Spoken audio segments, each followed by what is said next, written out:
laki-laki. Kata kat orang perempuan, abang malam ni nak keluar pergi berniaga jugalah. Oh jadi pun dia kata insya-Allah rezeki di tangan Allah. Tuan-tuan, keyakinan. Dia cerita kat saya dengan air mata merambu, tuan-tuan. Sebab saya nak tarik, nak ambil hak paling mudah. Contoh, barang siapa yang menolong agama Allah, Allah akan tolong dia. Dia berniaga, tuan-tuan, pukul 6 ada seorang tua. Dia kata dia tengok orang tua tu lalu pi, patah balik, pi sekali lagi, patah balik, singgah dekat dia. Dia kata, pakcik duk jalan dalam pasar malam ni, pakcik duk tengok, dia kata, pakcik berasa anak lah boleh tolong pakcik. Anak yang boleh tolong pakcik. Dia kata, nak tolong apa pakcik? Dia kata, pakcik ni, Allahu Akbar, dia kata, nak perlu RM100 je. Nak perlu RM100 je. Nak buat apa? Dia kata, adalah masalah sikit pakcik nak cerita pemalu. Tapi dalam banyak-banyak ni pakcik tengok, hang seorang yang boleh tolong pakcik. Kalau hang kena bagi, Alhamdulillah. Kalau kata hutang pun insya-Allah pakcik ingat kamu sampai bila-bila. Masa tu dia teringat hadis Nabi. Ustaz, hadis Nabi. Tak betul Ustaz, betul hadis. Man kana fi hajati aqiqana Allahu fi hajati. Dia sedang berhajat dengan Allah untuk nak menyelesaikan anak dia 1,500. Sekarang ada 750. Orang tu mai kat dia berhajat RM100. Hari ni iman dengan keinginan tu telah bertembung. Tapi bila dia teringat kata Nabi, barang siapa yang menunaikan hajat saudaranya, nescaya Allah akan menunaikan hajatnya. Dia berdoa kepada Allah, ya Allah, kalaulah ini punca untuk aku didatangkan rezeki daripadamu, ya Allah, aku bermohon, ya Allah, aku selesaikan masalah orang tua ini, ya Allah, kau selesaikan masalahku, ya Allah. Ni yang kata nak hubung dengan Allah ni. Sebab tu didik anak nanti kita nak kena hubung dengan Allah, merintih dengan Allah, minta dengan Allah.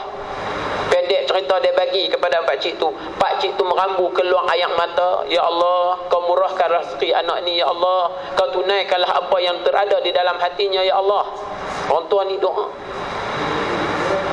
Dia tunggu, tuan-tuan, niaga 6.45. Tadi pukul 6 orang tua tu jumpa dia. 6.45. Lalu satu kawan dia, kawan lama yang lama tak jumpa. Yang kenal aku, dia sebut nama lah. Saya tak mau sebut nama di sini sebab Ustaz Mustazah kenal. Hang kenal aku no? Kenal. Loh, duk mana lah ni? Dia cerita, kawan tu cerita ni, aku pun baru pencen. Dia kata Alhamdulillah, keluar kalam daripada mulut kawan tu. Dengar kata anak hang nak pergi mengaji. Betul ke? Betul. Alhamdulillah, dia kata tahniah lah hang, anak hang cerdik-cerdik belaka. Anakku tak jadi orang, jadi beruang. Ya, kawan tu duk orang sedih pula. Dia kata tak apa, hang balik pukul berapa? Dia kata insya-Allah aku lepas insya aku balik lah. Sebab dia semayang insya apa kemas apa semua baru dia balik. Takdir Allah, selepas insya kawan tu sampai berdiri depan kedai dia, dia tengah duk kemas barang. Dia kata duk kemas barang. Orang tu kawan dia tu kata, "Ish, aku ni tak ada banyak lah nak bagi kat hang, tapi tanda kata aku ni kita pernah berkawan apa semua, aku nak bagi kat hang ni sampul." Bagi dalam sampul raya, Ustaz. Takkan dia nak buka depan kawan tu. Tapi hati dia hibah, dia bubuh dalam poket dia, balik rumah kemas barang, panggil bini. Kira-kira duit berniaga 200 dapat. Buat keluar dalam sampul tu, dia kata dia kira-kira kawan tu bagi 1,000 kat dia. Allahu Akbar, tuan-tuan. Ini baru urusan dunia kita. Bila kita yakin dengan janji Allah, bila kita sedekah, tuan-tuan, rezeki kita bertambah, rezeki kita tidak akan berkurang. Betul, saya tak nampak lagi tampung masjid lalu. Heran juga orang, Cikgu Sobri, masjid ni kaya lah kot, no? Buat di luar ke dalam? Siapa keluar sakit duit tabuh dalam tabung, jaga. Pasang belat depan tu. Tak, sungguh, tuan-tuan. Dia cerita kat saya dalam keadaan menangis, dalam keadaan hibah, dalam rasa ya Allah, syukurnya kepada Allah di saat dia memerlukan. Allah kirimkan seorang minta kepada dia dan Allah berikan kepada dia lebih daripada apa yang dia mahu pada hari itu. Ini bersandarkan kepada sirah. Kan Sayyidina Ali, tuan-tuan. Sayyidina Ali kahwin dengan siapa? Dengan siapa? Fatimah, kan? Satu hari, tuan-tuan, Sayyidina Fatimah dan Sayyidina Ali bangun-bangun tengok tak ada apa nak makan. Cari-cari adalah 1 dinar 2 dinar. Saidina Ali kata kepada Fatimah, tunggu sat, dia nak pergi market, nak beli roti. Dia pun beli roti, tuan-tuan, beli roti. Dalam perjalanan pulang dia jumpa satu orang tua dalam keadaan yang uzur. Wahai Ali, aku ni dah 2 hari tak makan. Dah 2 hari tak makan Ali, aku lapar. Saidina Ali tadi bagi kepada orang tua tu sebiji roti balik rumah. Balik rumah, abang kata abang nak beli roti. Ya abang beli, tapi ada orang lain lebih berhajat daripada kita. Sabarlah wahai Fatimah. Taklah jadi macam cerita Metro tadi. Kan, katok kepala lelaki sampai 10 jahitan. Okey, sarapan pagi je. Kalau makan tengah hari tak, bendam kepala lelaki dalam kolah apa. Tuan-tuan, Saidina Fatimah sabar. Takdir cerita tuan-tuan, petang sedang mereka duduk orang duk fikir nak ada apa semua, tiba-tiba rumah diketuk. Bila rumah dia diketuk, dia buka, Saidina Ali buka tuan-tuan, bau harumnya roti yang kawan tu bawa. Kawan tu bawa 1 dulang roti. Dia pun bagi, dia kata ni sedekah hadiah daripada sipulan bin sipulan, buat masuk. Fatimah, abang alhamdulillah roti dah 9 biji. 9 biji. Bukan bermaksud tak bersyukur, tapi dia pergi jumpa budak tu. Roti tadi 9 ke 10? Ya, Saidina Ali, roti 10. Tapi aku bawa, bau roti dia sangat sedap. Aku makan sebiji. Sebab dia janji, Allah janji, kamu bagi 1 ditambah 10, bagi 10 ditambah 100. Dan pertambahan itu ada peningkatan. Tuan-tuan, Saidina Ali yakin dengan janji Allah. Kita tak yakin. Kadang-kadang bukan setakat tak yakin, tak percaya. Betul ke ni? Buat ni betul ke? Aku bagi punya banyak duk macam tu ke? Lepas tu bila tangan kita ni kenal sungguh tuan-tuan. Boh duit, cuba tak percaya. Boh 100, boh 50, boh 10, 20 ringgit, boh 10, boh RM1, boh RM5. Boh suar tu confirm keluar RM1. Confirm keluar, that's soal. Tengok tak pernah silap. Tak pernah silap kokok 100. Kalau silap tarik balik sengah. Itu dia. Tangan kita cekap sungguh dengan duit. Itu baru nak mula. Saya nak cerita tuan-tuan, saya nak tarik pada tuan-tuan sekalian. Kita ni hidup berkeluarga tuan-tuan. Perjalanan kita tuan-tuan ada penghujungnya. Hari ini tuan-tuan, kita sedang mempersiapkan segala bekalan-bekalan kita. Sebab dunia ni hanya sekadar pinjaman. Dunia ni hanya sekadar persinggahan. Dan pasti kita menuju satu alam yang diceritakan oleh Ustaz Nazri tadi. Kita akan berada di alam barzah. Alam barzah, dia tak sama macam alam dunia. Kalau kita singgah, nak pergi ke Johor, singgah di Pulau Pinang, singgah di Perak, singgah di Kuala Lumpur, kita gunakan RM. Tapi bila kita singgah dalam alam kubur, kita tak guna RM tuan-tuan. Kalau tuan-tuan baca dalam menziarahi alam barzah kalangan Syekh Jalaluddin As-Sayuti, Imam Ibn Abbas menceritakan, apabila kita dimatikan oleh Allah Subhanahu wa taala, ringkas cerita tuan-tuan, dimatikan oleh Allah Subhanahu wa taala, bila kita dimasukkan ke dalam kubur Allah Subhanahu wa taala, bila datang malaikat kepada kita, amal soleh kita kalau kita mati sebagai mukmin, amal soleh kita akan mengelilingi kita. Solat akan berada di hujung kaki kita. Puasa akan berada di kepala kita. Zakat akan berada di sebelah kanan. Sedekah akan berada di sebelah kiri.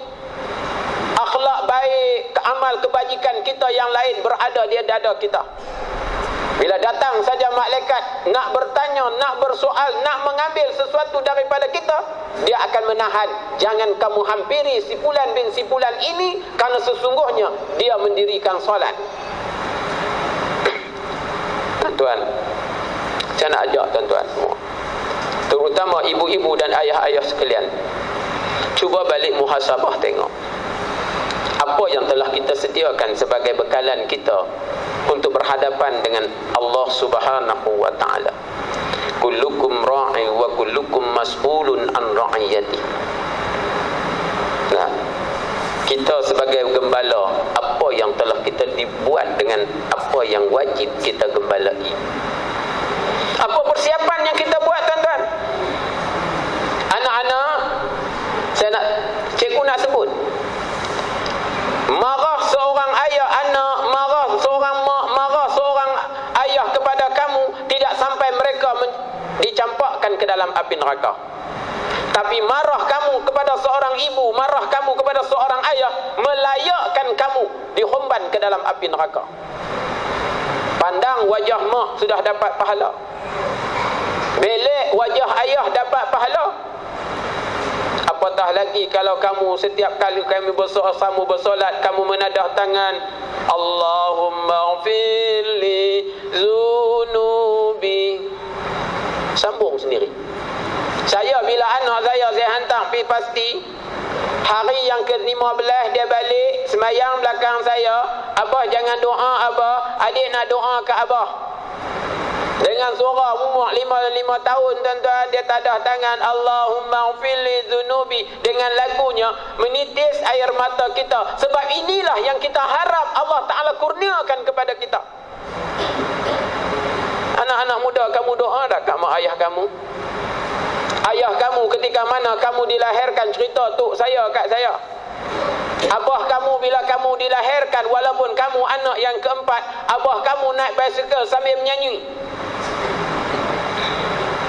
kini hatiku gembira, yang ditunggu dah tiba, anakku lahir sudah, hai anakku yang pertama. Walaupun ni yang keempat, sebab dia tahu sendirilah kata lagu tu anak yang pertama. Naik basikal tu dia kata senyum ni Allah meleret.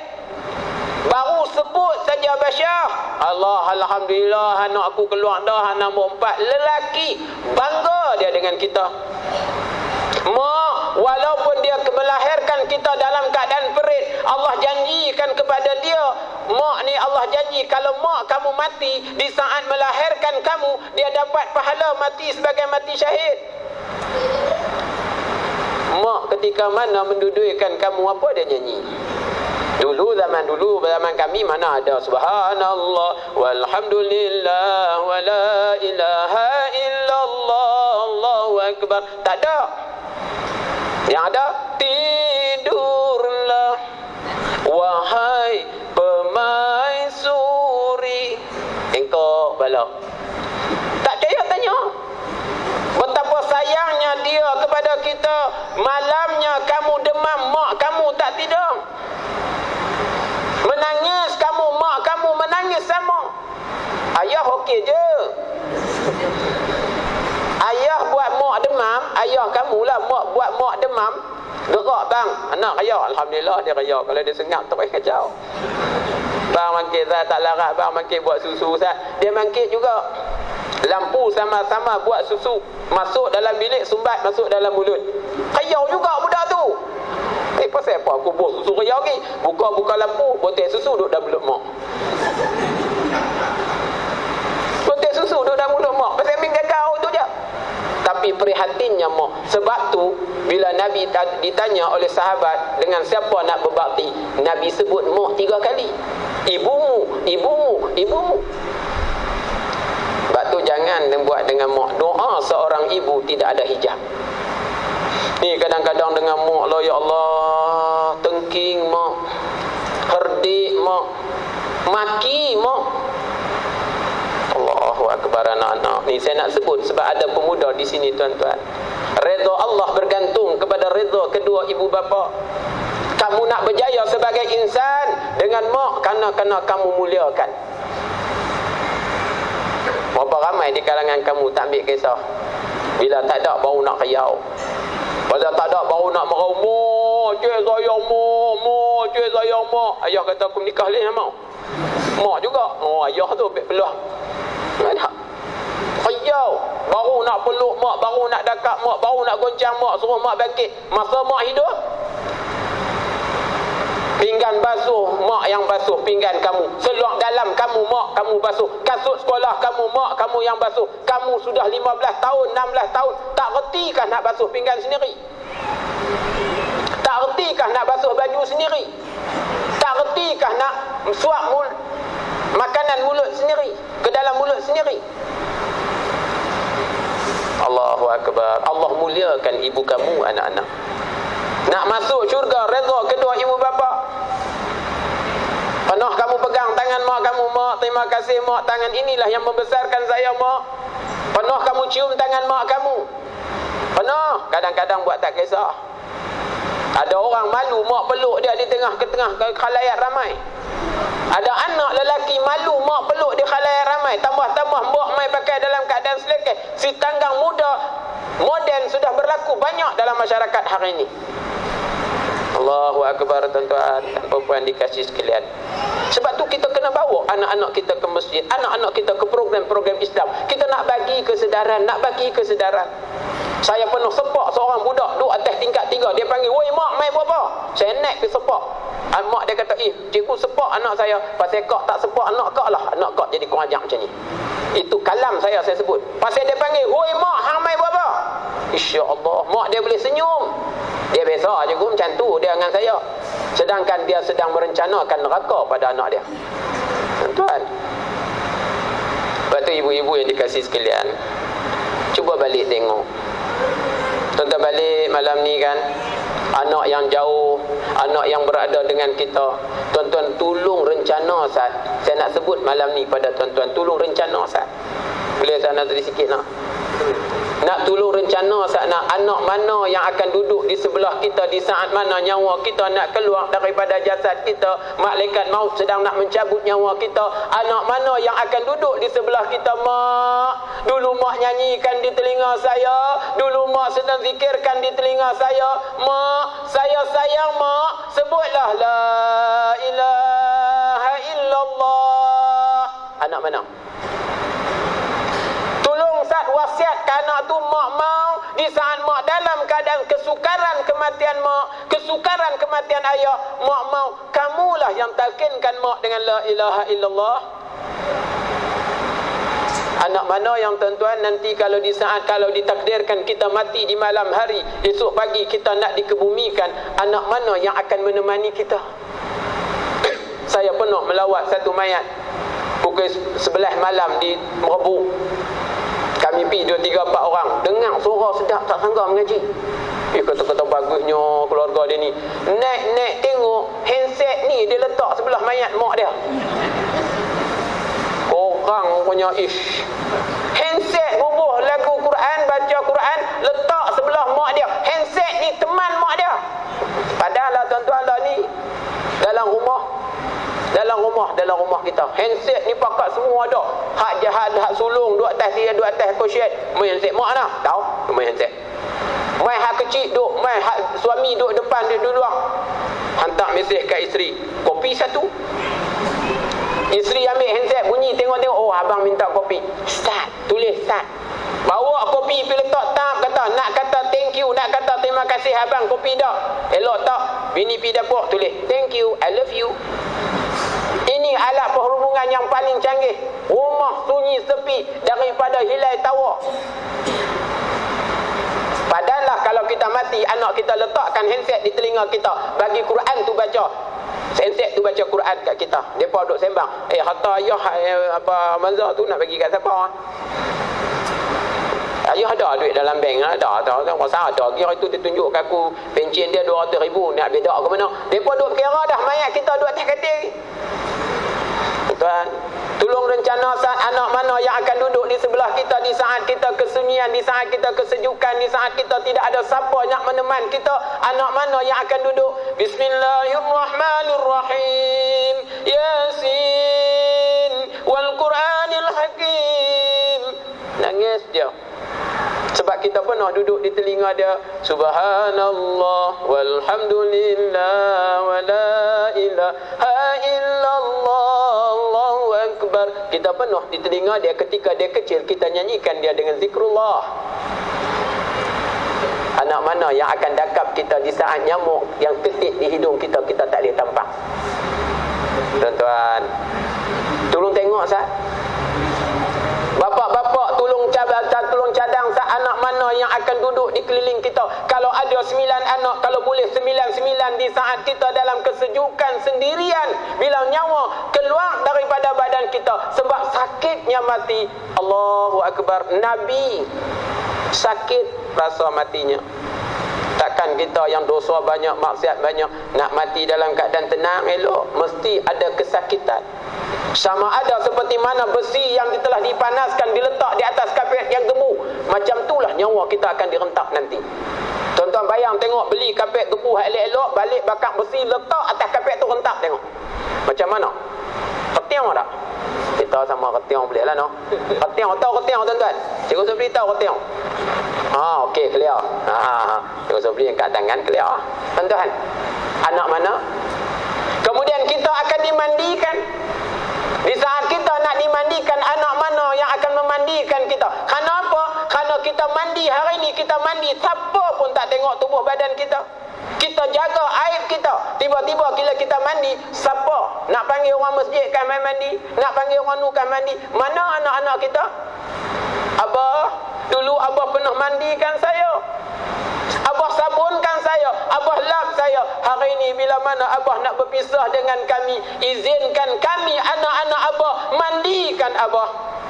Allahu Akbar. Kakak-kakak, kalau inilah ucapan anak kita, roh yang melihat bagaimana jasad kita disantuni oleh anak-anak kita. Allahu Akbar. Mak, dulu mak mandikan saya dengan penuh kasih dan sayang. Ya Allah, setiap titis air yang turun daripada ibuku ini, ya Allah, kau gugurkanlah dosanya, ya Allah. Anak mana yang akan mandikan kita? Tolong tengok Zat. Kalau hari ini jadi mak rempit, mati terkapit di celah bukit, masuk dalam parit, adakah Chan dia nak main duduk sebelah kita, nak mandikan kita, nak pedulikan kita, nak kisahkan kita? Kemudian saat kita nak dipakaikan baju, bagi lelaki, bagi perempuan 5 lapis, bagi lelaki 3 lapis. Anak mana yang akan pakaikan baju di badan kita dengan penuh kasih sayang? Sebab kita pakai baju anak di badan kita, badan mereka, kita pakai dengan pelukan, kita pakai dengan dakapan. Berlari mereka, kita tangkap, kita pakaikan baju. Takut sejuk, takut mereka gelisah dengan kesejukan, gelisah dengan kepanasan. Anak mana yang akan pakaikan baju di saat kita tak kala mana kita tak boleh nak pakai baju sendiri? Ataupun anak kita hanya tunggu di luar, apa lambat sangat ni, orang bayar dah 1,500, takkan nak urus mayat banyak ni, tak boleh, lambat sangat ni, sini saya nak kena balik KL. Tuan-tuan, kita pernah jumpa apa yang berlaku di rumah orang tua-tua di Bidung. Bila orang telefon dia, ayah dia telah meninggal dunia, dia boleh habang, tolong urus, berapa belanja kami tanggung. Kami tak sempat nak pergi tengok mak ayah kami sibuk. Mayat mak ayah sudah jadi mayat pun mereka tak sudi nak pegang mak ayah mereka. Hasil daripada Sadid membiarkan agama tidak dimasukkan ke dalam hati mereka. Tuan-tuan, di saat kita nak dibawa pergi, hari ini kita pegang tangan anak kita, bawa mereka ke masjid. Hari ini kita dukung mereka bawa ke masjid. Hari ini mereka letakkan mereka di dalam kereta bersama dengan kita pergi ke masjid. Tolong bayang, anak mana yang akan pegang kita? Mak, ayah. Dulu ayah pernah bawa saya ke masjid. Hari ini biarlah kali terakhir berpisahnya kita. Izinkan anak ini bawa mak masuk dalam masjid. Anak mana yang akan solatkan kita? Tolong tengok saat tuan-tuan, tolong tengok saat. Sebab inilah rencana kita untuk bagaimana nak mencintai akhirat. Cinta sesama manusia, bila kita tidak memanfaat kepada dia, dia tinggalkan kita. Tapi cinta Allah membawa sampai ke syurga. Sebab itu tuan-tuan, peluang kita. Cuba tolonglah tuan-tuan, tolong daripada sekarang. Kalau kita penuh silap, kita salah mendidik anak-anak kita, hari ini kita kembalilah, mohonlah kepada Allah, berintihlah kepada Allah, mohon kembali kepada Allah. Ya Allah, dengan baki aku yang ada ini, ya Allah, baki kehidupan aku yang ada ini ya Allah, izinkan aku untuk kembalikan anak-anakku mendakapku ya Allah. Mohon kepada Allah, doa seorang ibu tidak akan ditolak oleh Allah. Sebut pada Allah, sungguh-sungguh anakku ni ya Allah kasar ya Allah, lembutkanlah hatinya ya Allah. Di saat aku nak mati ya Allah, aku mau dialah yang menguruskan aku ya Allah. Allahu Akbar tuan-tuan. Sebab tu di antara benda yang tuan-tuan telefon anak-anak tuan-tuan, yang pertama, jangan duk kalut tanya makan apa. Tanya semayang tak lagi. Ubah soalan. Ni tanya anak makan apa, sedangkan dia di sana makan ayam, kita sini makan tamban kiat. Kita makan sedap sikit, teringat anak kita duk jauh makan apa. Anak kita makan gajah sana, dia tak fikir mak dia makan apa di sini. Tuan, ubah persepsi kita, ubah cara kita. Doa kepada Allah, minta Allah berikan hidayah pada anak-anak kita. Doa seorang ibu tidak ditolak tuan-tuan. Sebab ayah memang tuan-tuan, kami ni, ayah-ayah ni kadang-kadang kami tak jahat, tapi yang menjahatkan kami hampa. Saya selalu di mana pun orang perempuan kena banyak pada orang lelaki. Sebab saya lelaki, confirm saya lelaki. Macam mana kata hampa jahatkan kami? Marah kan anak boleh tiang mana? Perempuan-perempuan, hang tunggu buat hang balik ni mampus hang. Udah mampus terus. Kami ni baliklah start motor, dalam motor ada aiskrim, ada cikedi, ada apa. Harap anak lari sambat kaki minta abah aiskrim, abah aiskrim. Masuk tengok, nampak motor masuk pagar. Anak sini cempera lari masuk bilik, habis tutup pintu sengang. Kita masuk tanya, mana anak-anak habis? Tak tahu pergi mana tau. Tu dalam keadaan marah, dia tak cerita pun kat kami pasal apa dia marah, dia tak sebut pun kat kami, kata anak buat perangai kat dia. Tapi anak buka pintu nampak kami macam nampak hantu. Betullah kami jadi cengih pun. Cengih kami bukan kerana kami benci, tapi cengih kami telah disebutkan kecengihan kami. Oh hang tu kalau dia marah aku tak tahu, merah mata, capang telinga lagi hampa boleh hampa. Tu boleh saja. Hanya kami ni kadang-kadang perlu, kadang-kadang minta lah anak kan, mailah cabu uban ayah. Dia nak main tu 3-4 kali fikir, oh betul kan ni saya dia lempang ayah. Pasal apa mak dah habis. Lepas tu saya pesan kat isteri saya, nak belitiang apa, jangan masukkan saya dalam filem dia. Selesai filem dia bagi selesai, habis tu baru habang kat saya buat filem baru. Tuan-tuan, minta maaf lah tuan-tuan, mula batuk dah nak kena berhenti. Tapi saya nak sebut pada tuan-tuan, kita buat hari ini rencana kita untuk hari akhirat kita. Kalau kita nak minta sakinah di akhirat, kita mulakan sakinah di dunia. Ikatkan hubungan anak-anak kita dengan kita, menantu kita kah, anak kita kah, ikatkan hubungan itu. Sebab berlaku rahim dengan manusia di dunia, manusia di bumi, nescaya manusia di langit akan berlaku rahim pada kita. Yang sudah-sudah tuan-tuan marah ke anak-anak tu, marahlah. Anak-anak yang marah, yang kalau dalam ni masih ada marah kepada mak ayah, mohonlah ampun kepada Allah. Kalau kita derhaka kepada mak ayah kita, tidak ada manfaat solat kita, tidak ada manfaat sujud kita di hadapan Allah. Sebab reza kedua ibu bapa bergantung kepada reza kita, nak dapat reza Allah bergantung pada reza kedua ibu bapa. Kalau ada di sini yang masih tak pernah menziarahi, walaupun kita sudah berusia, mak kita ada di kampung, kita tak pernah menziarahi mak ayah kita kerana kita kecewa dengan dia. Ingat, kecewa kita tak sampai dia ke neraka, tapi kecewa dia dengan kita, kita layak mendapat neraka Allah Subhanahu wa taala. Ini pesan seorang guru bahasa Melayu. Kalau pesan ustaz lagi, saya serah kat dia lah, dia ustaz, saya baru nak start. Tuan dikasih sekalian, sebab tu kita nak bina keluarga kita. Tinggal kalau tuan-tuan, saya tak tahulah nak habang Isno dengan WhatsApp ni, lebay WhatsApp, lebay Facebook ni, janganlah menjadikan makanan kita sangat. Tak salah ada WhatsApp, tak salah ada Facebook, tapi ya Allah, rumah tangga sengap sunyi sepi 1000 bahasa. Ayah salut dengan WhatsAppnya, mak kalut dengan WhatsApp, ayah kalut dengan kawan-kawan, mak kalut dengan resipi, anak kalut. Anak sanggup minta duit kat mak untuk apa? Telefon kawan. Sanggup apa? Untuk WhatsApp kat kawan. Tapi dengan mak, please call me back. Dengan ayah, please call me back. Suruh ayah telefon balik. Kok dia nak telefon, tobat lahum. Betul tak tuan-tuan? Anak kita perangai dia pun macam tu. Kalau penting tara mana pun, dia akan hantar mesej, tolong telefon balik.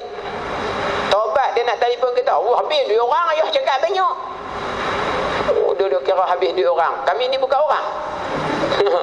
Ada orang, anak-anak kita seduk pelik lah ni, dia pun suka cakap orang. Orang tak larat, suruh orang. Habis mak hang berorang. Tuan, minta maaf lah saya nak sebut. Nah, insya-Allah dia kepala lama, kepala nak merapu, cukup dah. Dia serah balik kepada Ustaz Nazri insya-Allah.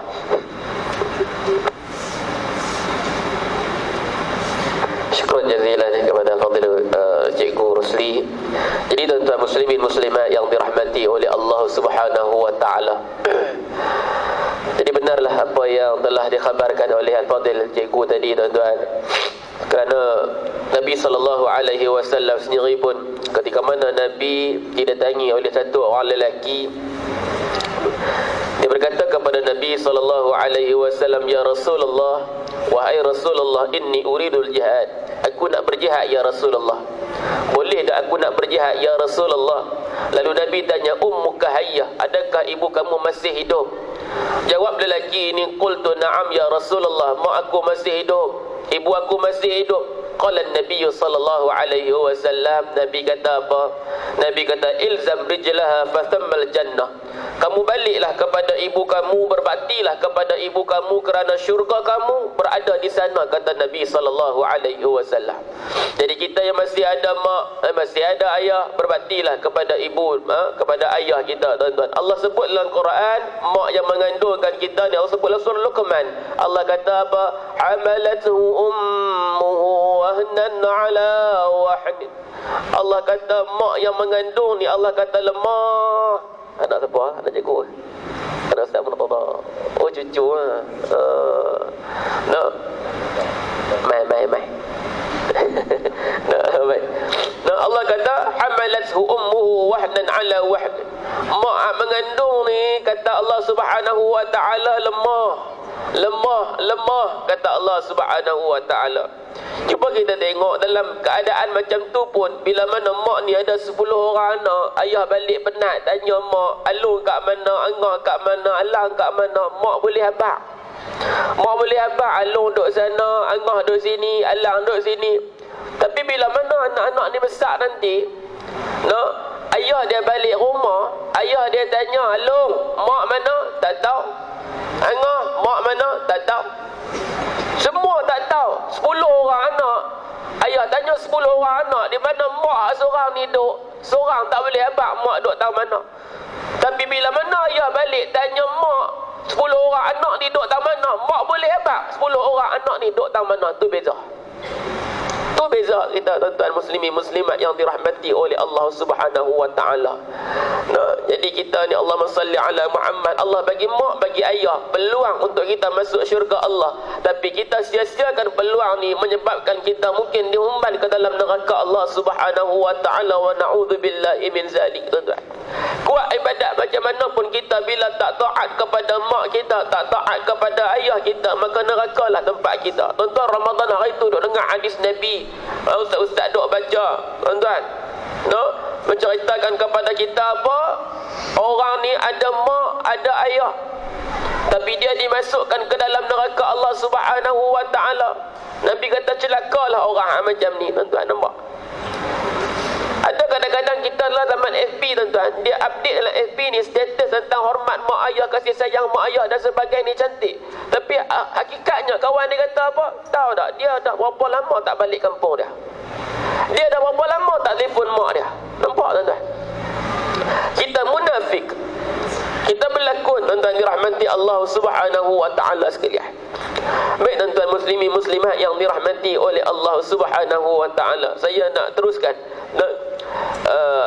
soalan kepada yang berbahagia Al-Fadil Ustaz Murtada, dan insya-Allah rasanya tak ada pusingan ketiga dah kot tahu rumah. Nak tahu rumah.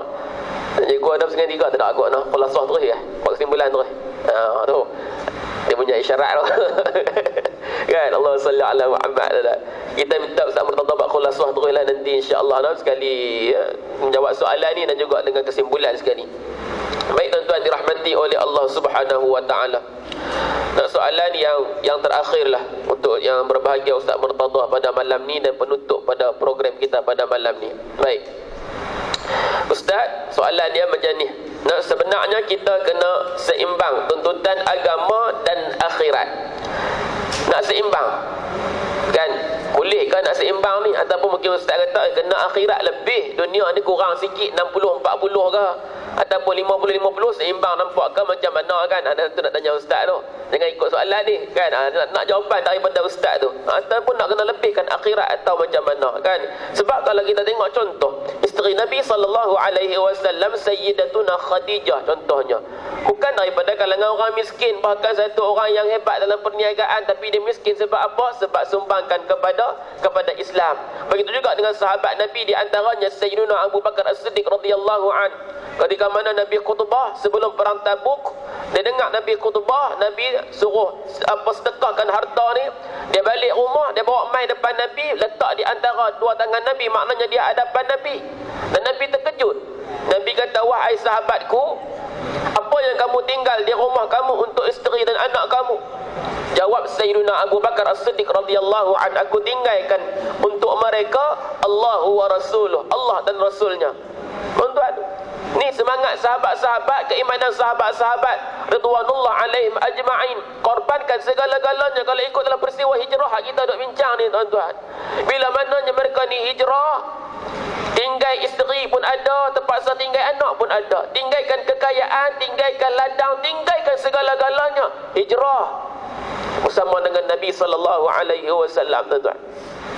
Ni baru pengorbanan dari segi harta, belum lagi pengorbanan mereka, tubuh badan mereka dan sebagainya. Allahu Akbar, tuan-tuan. Betapa hebat pengorbanan mereka. Sedangkan mereka adalah siapa dia?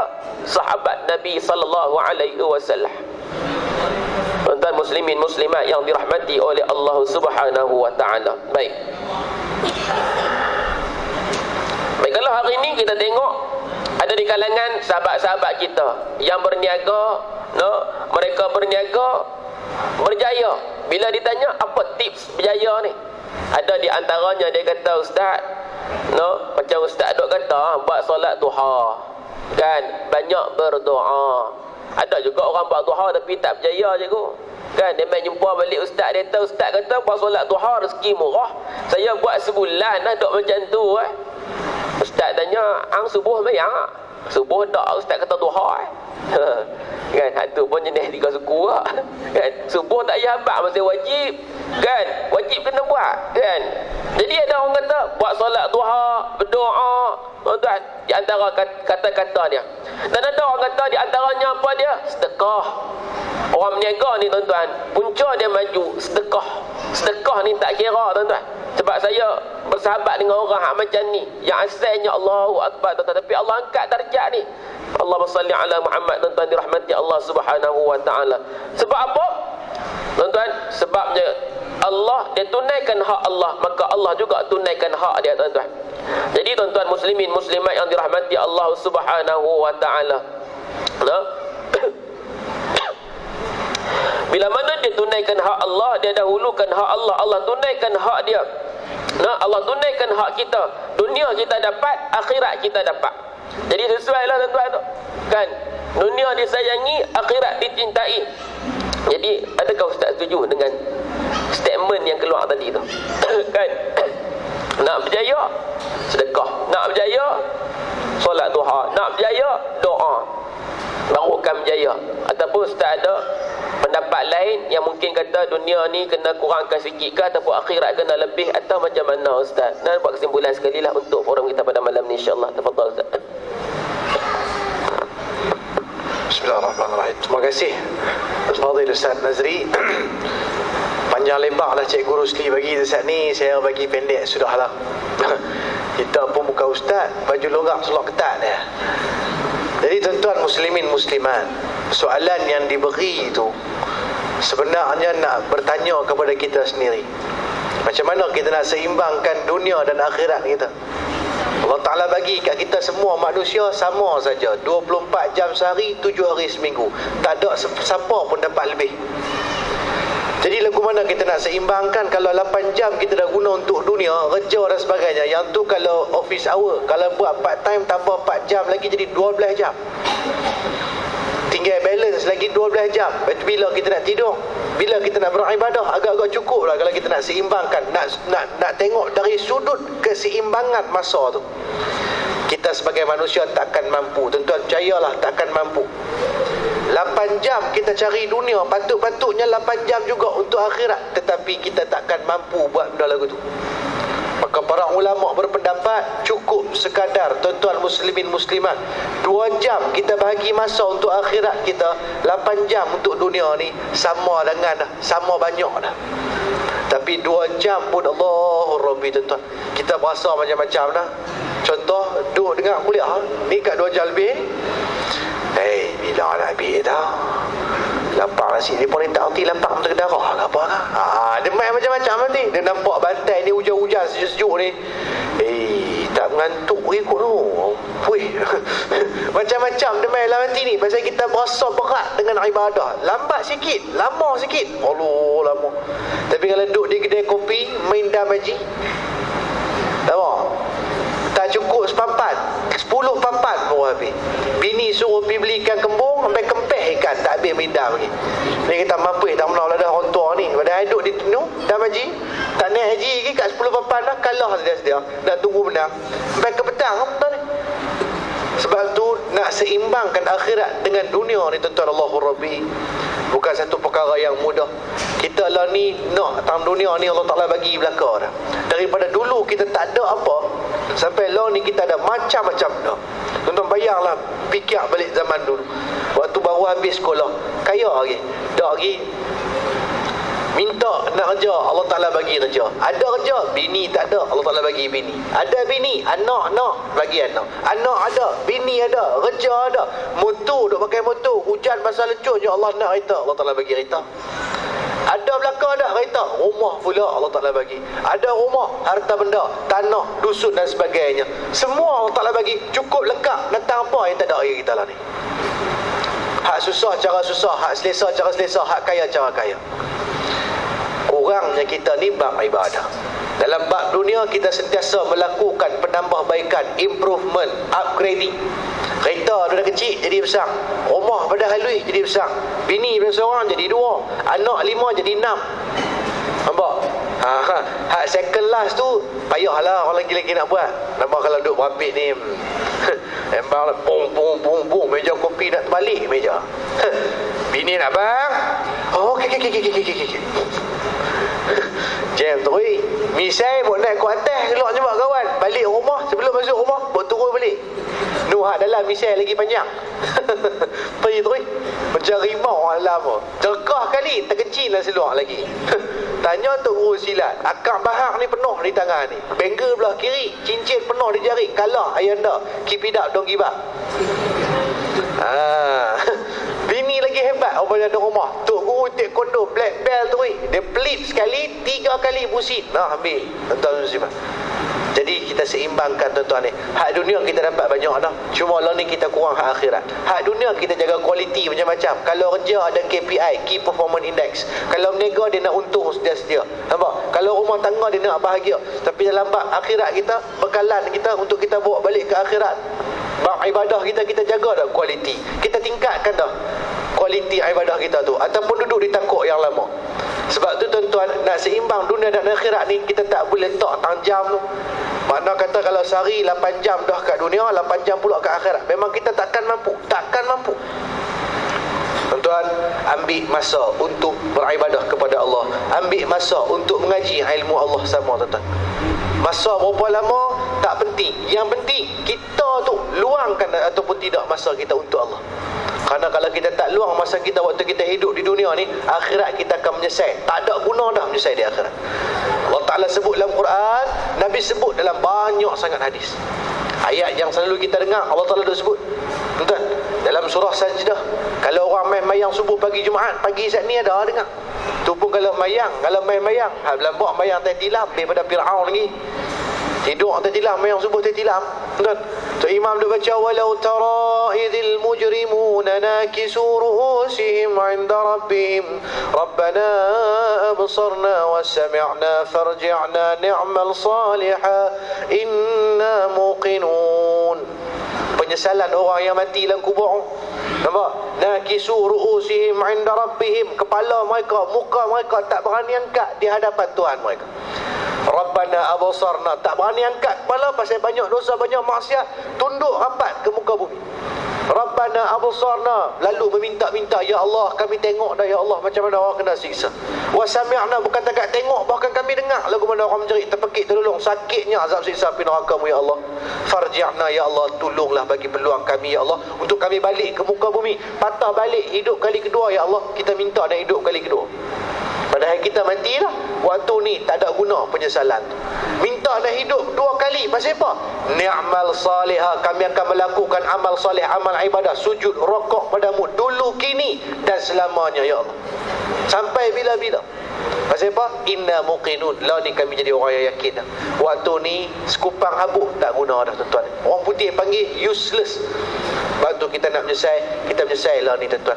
Bukan kita suruh tinggal dunia, teruskan kerja dunia kita, tapi tambah hak akhirat tu biar lebih sikit. Kalau sebelum ni kurang, tambah lagi lebih. Ni orang panggil hijrah. Hidup dunia terus macam biasa, pergi kerja, balik kerja, cuma tambah akhirat. Dulu kita pergi kerja, lepas tu kita balik kerja, duduk atas sofa, tengok buletin utama. Lah ni korban buletin utama.